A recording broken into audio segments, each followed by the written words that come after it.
आलमट्टीत निकष धाब्यावर. कर्नाटकातील हिप्परगी आलमट्टी धरण प्रशासनाकडून केंद्रीय जल आयोगाचे निकष धाब्यावर बसवून पाणी साठा केला आहे. यामुळे शिरोळ तालुक्यावर महापुराचे सावट आहे.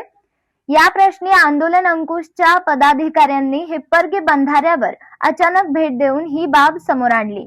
दरम्यान सांगली पाटबंधारे विभागाच्या अधिकाऱ्यांना धरणावर बोलावून तातडीने धरण प्रशासनाची चर्चा करून पाणी साठ्यावर नियंत्रणाबाबत सूचना दिल्या. हिप्परगी बंधाऱ्याचे सर्व गेट सप्टेंबर पर्यंत खाली घेता येत नाहीत, तरीही 3 गेट बंद करून पाणी साठा केला जात आहे. तसेच आलमट्टी धरणात केंद्रीय जल आयोगाच्या मार्गदर्शक सूचनेनुसार ऑगस्टच्या पहिल्या पंधरवड्यात 70% जास्त पाणी साठा करता येत नाही. तरीही आज धरणात 93% बेकायदेशीर पाणी साठा केल्याने शिरोळ तालुक्यासह कोल्हापूर, सांगली जिल्ह्याला महापुराचा फटका बसू शकतो.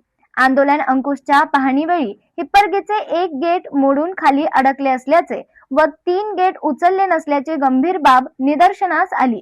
तत्काळ सांगली पाटबंधारे विभागाचे धरणावर नेमणूक केलेले अधिकारी अमित डवरी यांना बोलावून कर्नाटकच्या अधिकाऱ्यांशी संपर्क करायला लावला व सर्व गेट वर उचलून घेण्यास सांगितले आहे. संघटनेचे प्रमुख धनाजी चुडमुंगे, राकेश जगदाळे, उदय होगले, भूषण गंगावणे, रशीद मुल्ला, प्रवीण माने, महादेव काळे, मंगेश नलावडे, शशिकांत काळे, पप्पू काळे, राजू आवळे उपस्थित होते.